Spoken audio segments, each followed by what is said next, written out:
Mr. Ratcliffe. Thank you, Chairman. Gentlemen, I appreciate both of you being here today. I know it's been a long day for you. Mr. Morrison, I'm going to try and summarize some of what we've heard to shorten this. You were on the July 25th call. Colonel Vindman was on the July 25th call, correct? Yes, Congressman. And I will tell you that he testified earlier today that he heard what he thought was a demand on that call that was improper and felt that he had a duty to report that. I think we've established already that he did not discuss or report any of that to you, correct? Yes, Congressman. But you did have a discussion with Colonel Vindman about other concerns that he had with the call, and I believe you said the fidelity of the translation and the fact that you both shared a discussion about there not being a full-throated embrace of the Ukrainian reform agenda. Is that fair? Yes, Congressman. Okay. But with respect to his concern about something improper, specifically, at no point did he come to you and say, I heard something that I thought was improper and was a crime.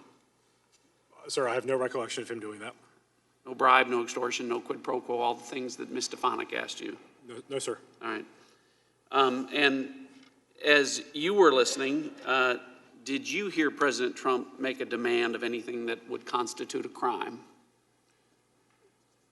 Sir, I've been trying to stay on the safe side of making legal conclusions, but no, sir, I did not hear him make any sort of demand. All right. You have a law degree.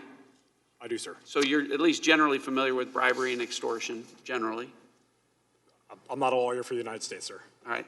But is it fair to say that as you were listening to the call, you weren't thinking, wow, the president is bribing the president of Ukraine? That never crossed your mind? It did not, sir. Or that he was extorting the president of the Ukraine? It did not, sir. Or doing anything improper? Correct, sir. All right. And have you heard or read in the media where President Zelensky agrees with you and said repeatedly and consistently that he didn't hear any demand, he didn't hear any conditions, he didn't feel any pressure, he didn't experience anything improper or corrupt on the call?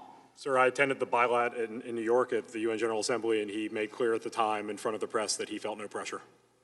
So did anyone on the National Security Council after this call express to you that some crime, bribery, extortion, quid pro quo, anything had occurred? No, sir.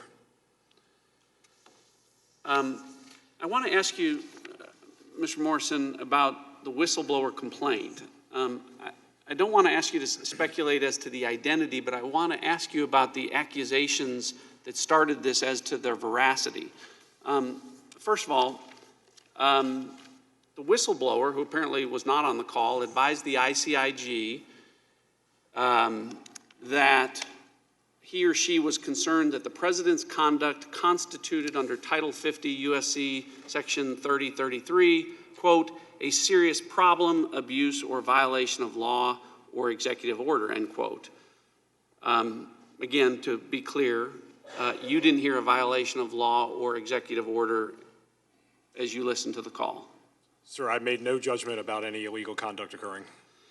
The whistleblower also reported, in starting this inquiry, asserted that that President Trump, quote, sought to pressure the Ukrainian leadership to take actions to help the president's 2020 re-election bid.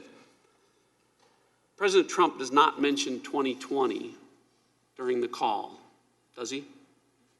No, sir, I don't believe he did. President Trump doesn't mention his re-election bid during the call, does he? Sir, I don't believe he did. And you did not hear President Trump pressure or have a demand of any kind, as we've already established, correct? Correct, sir.